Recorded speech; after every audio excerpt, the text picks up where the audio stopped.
പരീക്ഷയ്ക്കായിട്ട് ഒരുങ്ങിയിരിക്കുന്ന പ്രിയപ്പെട്ട കൂട്ടുകാരെ, KCSലും Mac T വിയും അണിയിച്ചൊരുക്കുന്ന പോഡ്കാസ്റ്റിലേക്ക് എല്ലാ കൂട്ടുകാർക്കും സ്നേഹപൂർവ്വം സ്വാഗതം. ഈ അറിവിൻ്റെ വിത്തുകൾ അത് വിരിയുന്ന അക്ഷരപ്പൂക്കളാകുന്ന ഒരു കാലമാണല്ലോ, അതിനൊരു വസന്തകാലമാണല്ലോ ഈ പരീക്ഷ എന്നൊക്കെ പറയുന്നത്. സാധാരണഗതിയിൽ ഒരു മല കയറുന്ന പോലെയാണ് പരീക്ഷ എന്ന് പറയാറുണ്ട്. പ്രത്യേകിച്ച് നമുക്കറിയാം, മല കയറാൻ കുറച്ച് ആയാസവും പ്രയാസവും ഒക്കെ ഉണ്ട്. കൃത്യമായ ആസൂത്രണവും പ്ലാനിങ്ങും ഒക്കെ ഉണ്ടെങ്കിൽ വളരെ രസകരമാണ്, ഇഷ്ടമാണ്.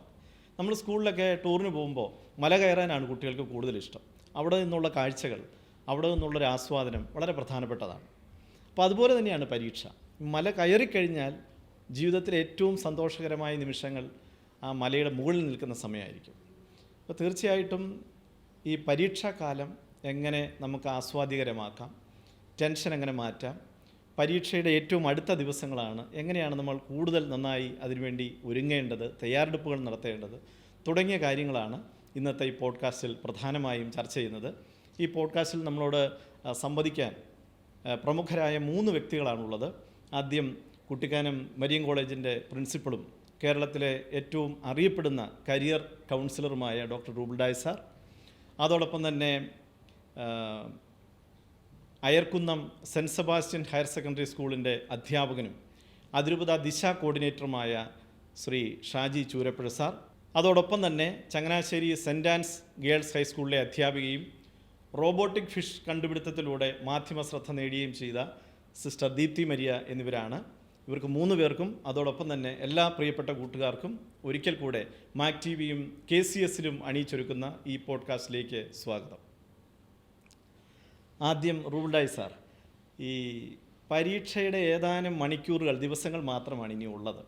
SSLC പരീക്ഷ ആദ്യം തുടങ്ങുന്നു, അതിനുശേഷം 6-ാം തീയതി അടുത്ത പരീക്ഷകൾ, അതോടൊപ്പം തന്നെ ഹയർ സെക്കൻഡറി പരീക്ഷകൾ. ഇങ്ങനെ ഒരു പരീക്ഷയുടെ ഒരു കാലമാണല്ലോ മാർച്ച് മാസം.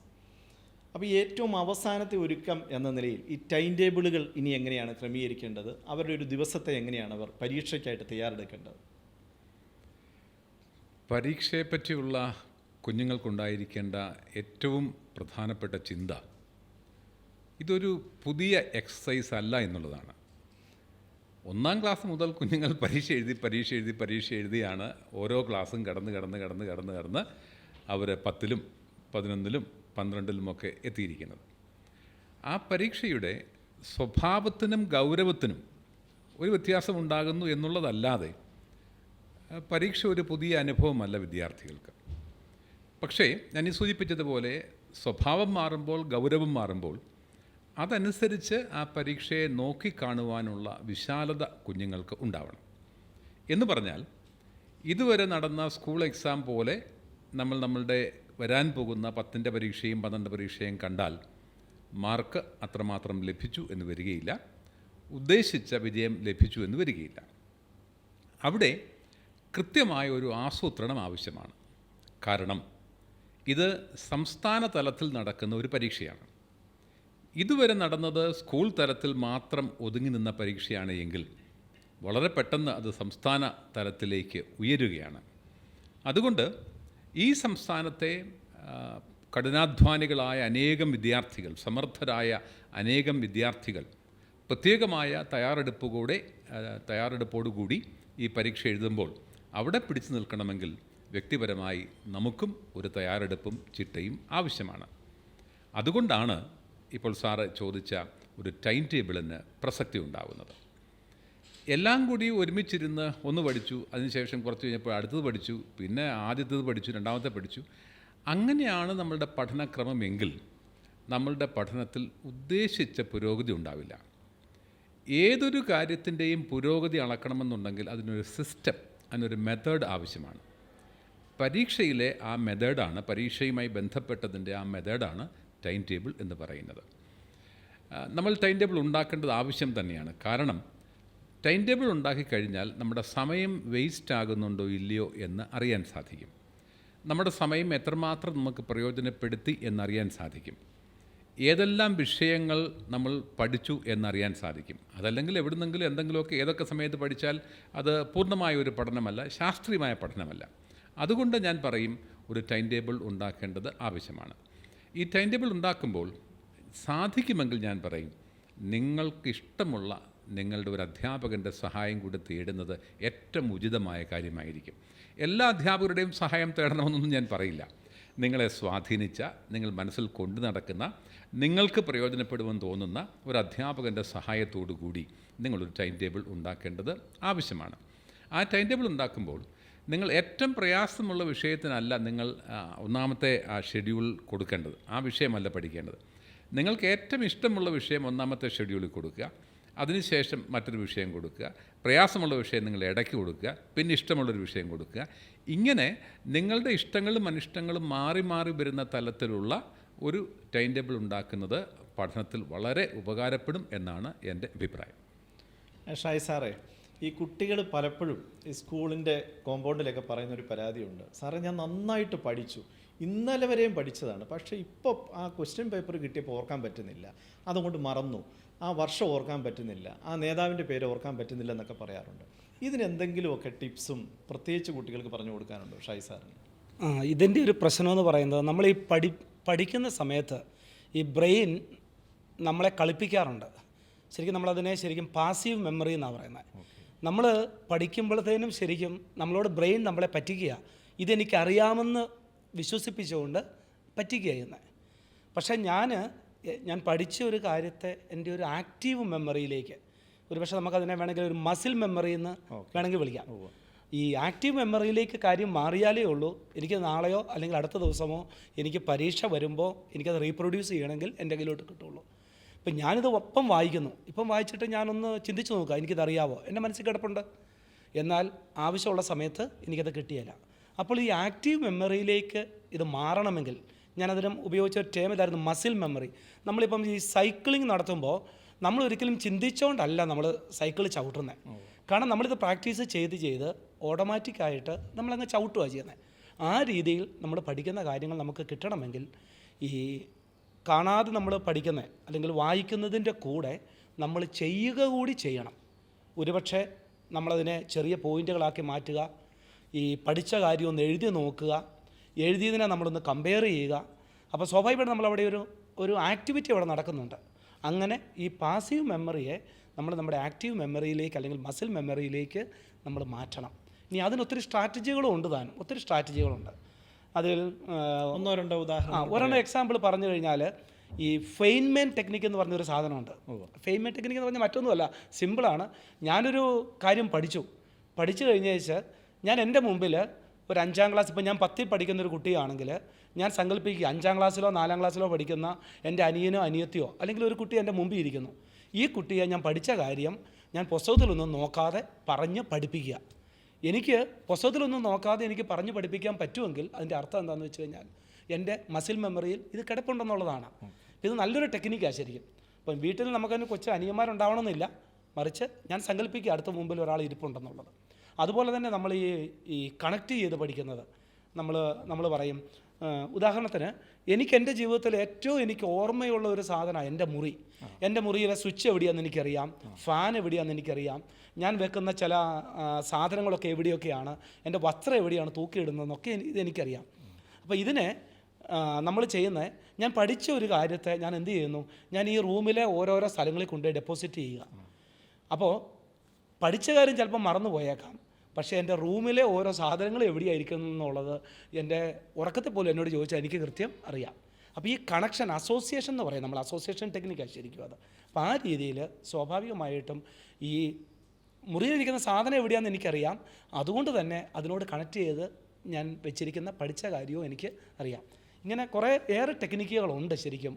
അതുപോലെ നമ്മൾ ഉപയോഗിക്കുന്ന ചില നെമോണിക്സ് ഉണ്ട്, നമ്മൾ അബ്രീവിയേഷൻസ് വെച്ചുകൊണ്ട് നമ്മൾ ചെയ്യുന്ന അക്രോസ്റ്റാറ്റ്. അതുപോലെ തന്നെ ഈ അക്രോസ്റ്റാറ്റ് ഏത് സബ്ജക്റ്റിൽ ഉപയോഗിക്കുന്ന അത് ഒരു ഉദാഹരണം? അത് കൂടുതൽ ഈ ഡിസ്ക്രിപ്റ്റീവ് ആയിട്ടുള്ള കാര്യങ്ങളിലായിരിക്കും ഏറ്റവും ഉപയോഗിക്കാൻ പറ്റും. ഒരു പക്ഷേ മാത്തമാറ്റിക്സിന് അത്രയ്ക്കത് അനുയോജ്യമാവുമെന്ന് എനിക്കൊരു സംശയമുണ്ട്. പക്ഷേ നമുക്ക് പ്രത്യേകിച്ചും സോഷ്യൽ സയൻസ് പോലുള്ള സബ്ജക്റ്റുകളിൽ, സയൻസിൽ, അതിൽ തന്നെ ബയോളജി, ഒത്തിരി കോൺസെപ്റ്റുകൾ വരുന്ന കാര്യങ്ങളിൽ, അങ്ങനെയുള്ള കാര്യങ്ങളിലൊക്കെ നമുക്ക് ഇത് ഉപയോഗിക്കാൻ പറ്റുന്ന അക്രോസ്റ്റാറ്റ് എന്ന് പറഞ്ഞാൽ നമ്മൾ പഠിക്കേണ്ട മെയിൻ പോയിൻറ്റിൻ്റെ ആദ്യത്തെ ലെറ്റർ ഉപയോഗിച്ചുകൊണ്ട് നമ്മളൊരു സെൻറ്റൻസ് ഉണ്ടാക്കുന്നതാണ്. അപ്പം നമ്മൾ അതും നല്ല ഫണ്ണി ആയിട്ടുണ്ടാക്കുകയാണെങ്കിൽ, അതിനൊരു സജഷൻ ഇതാണ്, ഇങ്ങനെ ഉണ്ടാക്കുന്ന കാര്യങ്ങൾ ഏറ്റവും ഫണ്ണി ആയിട്ടുള്ള കാര്യം നമ്മൾ അങ്ങനെയുള്ള ചില കാര്യങ്ങളാണെങ്കിൽ ഈ ഓർത്തിരിക്കാൻ എളുപ്പമാണ്. ഉദാഹരണത്തിന് ഇപ്പം എന്നെ കേൾക്കുന്നവരും ഒന്ന് ചിന്തിച്ച് നോക്കിയാൽ ഈ കിലുക്കം സിനിമയ്ക്കകത്ത് നമ്മുടെ രേവതിയുടെ ആ കഥാപാത്രം ഇങ്ങനെ പറയുന്നുണ്ട്, അമ്മാവൻ അങ്കമാലിയിലെ പ്രധാനമന്ത്രിയാന്ന് പറയുന്ന സാധനം. ഇത് നമ്മൾ ഒരിക്കലും മറന്നുപോയില്ല. ആ സീനിൽ ആ കഥാപാത്രത്തിൻ്റെ കയ്യിലിരിക്കുന്ന സാധനങ്ങൾ പോലും നമ്മുടെ ഓർമ്മയിൽ കിടപ്പുണ്ട്. അത് ഓർമ്മയിൽ ഇരിക്കാൻ കാര്യം എന്താണെന്ന് വെച്ച് കഴിഞ്ഞാൽ ഇത് വളരെ ഫണ്ണി ആയിട്ടുള്ള ഒരു കാര്യമാണ്. അപ്പോൾ ഈ രസകരമായ കാര്യങ്ങൾ നമ്മൾ ഒരിക്കലും മറന്നുപോയില്ല. അപ്പോൾ ഈ അക്രോസ്റ്റാറ്റുകൾ ഉണ്ടാക്കുകയാണെങ്കിലും രസകരമായ രീതിയിൽ കാര്യങ്ങൾ ഉണ്ടാക്കുക, നമ്മളത് ഓർത്തിരിക്കുകയും ചെയ്യും. അപ്പം നമുക്ക് ഈ രീതി ഇങ്ങനെ പല ടെക്നിക്കുകളുണ്ട്. ഇങ്ങനെ നമുക്ക് നമ്മുടെ പാസീവ് മെമ്മറിയെ നമുക്ക് മസിൽ മെമ്മറിയാക്കി മാറ്റാനായിട്ട് പറ്റും, രസകരമാക്കാനായിട്ടും പറ്റും. സാർ നല്ല നിർദ്ദേശമാണ്. സിസ്റ്ററെ, ഈ പരീക്ഷ ഒരു ബൗദ്ധികമായ പ്രക്രിയയുടെ ഭാഗമൊക്കെ ആണെന്ന് പറഞ്ഞാലും നമ്മുടെ ശരീരവും അതിന് വില്ലിങ് ആണല്ലോ. ഇപ്പോൾ പലപ്പോഴും കുട്ടികൾ പരീക്ഷയോടനുബന്ധിച്ച ദിവസങ്ങളിൽ കൃത്യമായി ഭക്ഷണം കഴിക്കാത്തവരുണ്ട്, അല്ലെങ്കിൽ ആവശ്യമായ ഭക്ഷണം കഴിക്കാത്തവർ, പോഷകകരമായ ഭക്ഷണം കഴിക്കാത്തവർ, ഭക്ഷണം കഴിക്കാൻ തന്നെ മറന്നു പോകുന്ന കുട്ടികളുണ്ട്. അതുപോലെ തന്നെയാണ് ഉറക്കത്തിൻ്റെ കാര്യവും. ഈ കാര്യത്തിൽ കുട്ടികൾക്ക് കൊടുക്കാനുള്ള ഒരു കൃത്യമായ നിർദ്ദേശം പറയാമോ? ഈ കാര്യത്തിൽ എനിക്ക് പറയാനുള്ളത്, നമ്മളിപ്പോൾ എത്ര നന്നായിട്ട് പഠിച്ചൊരു വ്യക്തിയാണെങ്കിലും ഏതൊരു കുട്ടിയാണെങ്കിലും ചെറിയൊരു തലവേദന അല്ലെങ്കിൽ ചെറിയൊരു ശാരീരികമായിട്ടുള്ളൊരു അസ്വസ്ഥത വന്നാൽ അതിൻ്റെ പെർഫോമൻസിനെ നന്നായിട്ട് ബാധിക്കും. അപ്പോൾ അതിൽ നമ്മൾ ഏറ്റവും പഠിക്കുന്നതിനോടൊപ്പം തന്നെ ഒരു പക്ഷേ ഒരു പരിധിയിൽ ഒരു പടി കൂടി അപ്പുറത്തേക്ക് നമ്മുടെ ശരീരത്തെക്കുറിച്ച് നമ്മൾ ശ്രദ്ധിക്കേണ്ടതായിട്ടുണ്ട്. ശരീരത്തിന് കൊടുക്കേണ്ട കെയർ ആദ്യം പറയുമ്പോൾ നല്ല ഉറക്കം, നമ്മുടെ ബ്രെയിനിന് ആവശ്യമായിട്ടുള്ള ഉറങ്ങുന്ന സമയത്ത് ബ്രെയിനിലെ കോശങ്ങൾക്ക് വിശ്രമം ലഭിക്കുകയാണ്. അപ്പോൾ നമ്മൾ പഠിച്ച കാര്യങ്ങളൊക്കെയും നമ്മുടെ മനസ്സിലേക്ക്, നമ്മുടെ ബ്രെയിനിലേക്ക് രജിസ്റ്റർ ചെയ്യപ്പെടുന്ന സമയമാണ്. നിറ്റിംഗ് എന്ന് പറഞ്ഞാൽ നമ്മുടെ ഐ മൂവ്മെൻറ്റ്സ്, നമ്മൾ ഉറങ്ങുന്ന സമയത്ത് നമ്മുടെ ഐ മൂവ്മെൻറ്റ്സിൽ നമ്മൾ പഠിച്ച കാര്യങ്ങൾ ബ്രെയിനിലേക്ക് സ്റ്റോർ ചെയ്യപ്പെടുന്നതാണ്. പിന്നീട് അത് ആക്റ്റീവായിട്ട് റീകോൾ ചെയ്യണമെങ്കിൽ നമുക്ക് മതിയായ ഉറക്കം ലഭിക്കണം. അതല്ലാതെ വരുമ്പോഴാണ് നമ്മൾ ചിലപ്പോൾ ഒരു പരീക്ഷാ ഹോളിൽ ഇരിക്കുമ്പോൾ പോലും ഉറക്കം ചെറിയൊരു മൈക്രോ മിനിറ്റ്സിൽ നമ്മുടെ ബ്രെയിൻ ഔട്ടായി പോകാറുണ്ട്. അപ്പം നമ്മൾക്ക് ചില കാര്യങ്ങൾ പെട്ടെന്ന് സ്കിപ്പ് ചെയ്തു പോകുന്ന, ചില പേരുകൾ മറന്നു പോകുന്നു, ഇതുപോലെ വർഷങ്ങളൊക്കെ മറന്നു പോകാനുള്ള സാഹചര്യമുണ്ട്. അതുകൊണ്ട് മിനിമം ഒരു 6 to 8 hours കുട്ടികൾ നിർബന്ധമായിട്ടും ഉറങ്ങിയിരിക്കണം.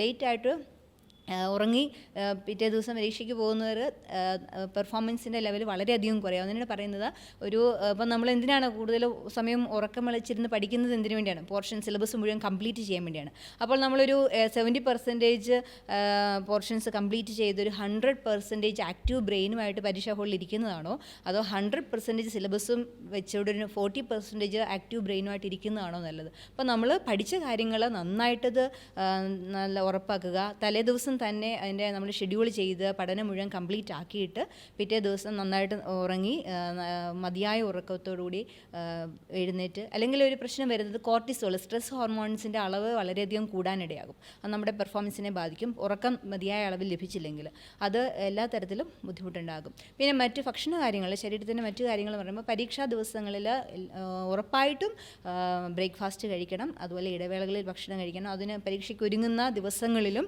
ഫുഡിൻ്റെ കാര്യത്തിൽ, ഇപ്പോൾ വേനൽക്കാലമാണ്, വളരെയധികം ഡീഹൈഡ്രേഷൻ ഉണ്ടാകാവുന്ന സമയമാണ്. അപ്പം ധാരാളം വെള്ളം കുടിക്കുക.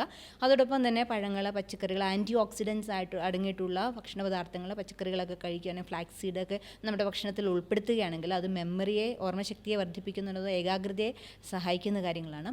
അതോടൊപ്പം തന്നെ ഒത്തിരി കാർബ് അടങ്ങിയതും അതുപോലെ കൊഴുപ്പടങ്ങിയതുമായിട്ടുള്ള ഭക്ഷണ പദാർത്ഥങ്ങൾ പരമാവധി ഒഴിവാക്കാനായിട്ട് ശ്രദ്ധിക്കുക. അതുപോലെ തന്നെ പേരൻസ് ഇതുപോലെ ജങ്ക് ഫുഡുകൾ പരമാവധി ഒഴിവാക്കുക. നമുക്കറിയാം, ഇപ്പോൾ നമ്മൾ അതുപോലെ വേറൊരു കാര്യം ശ്രദ്ധിക്കേണ്ടത്, പുറത്തുനിന്ന് വാങ്ങിക്കുന്ന ഫുഡ് കുട്ടികളാകുമ്പം ഒരു സാധ്യതയുള്ളത് വീടുകളിലിരിക്കുകയാണ്, പരീക്ഷയ്ക്ക് വേണ്ടി തയ്യാറെടുക്കുന്ന സമയങ്ങളിലാണെങ്കിലും കഴിക്കുക, പഠിക്കുക, അങ്ങനെ ഒരു ശീലം ഉണ്ടാകാൻ ഇന്നത്തെ ഒരു ജനറേഷനിൽ ഒരു പ്രത്യേകത കാണുന്നതാണ്. ഇതുപോലെ ജങ്ക് ഫുഡുകൾ മേടിച്ച് കഴിക്കുക, അത് വളരെയധികം ദോഷം ചെയ്യും. ഭക്ഷണ കാര്യത്തിൽ ഇതുപോലുള്ള കൃത്യമായൊരു ശ്രദ്ധ ഉണ്ടാകുക. പിന്നെ മറ്റ് ഇൻഫെക്ഷൻസൊക്കെ ഉണ്ടാകാതിരിക്കാനും മറ്റ് ശാരീരിക ക്ലേശങ്ങളിലേക്കൊക്കെ പോകാതിരിക്കാനുമുള്ള ശ്രദ്ധയും കരുതലും കുട്ടികൾക്കും മാതാപിതാക്കൾക്കും ഉണ്ടാകുന്നത് ഏറ്റവും അനുയോജ്യമാണ്.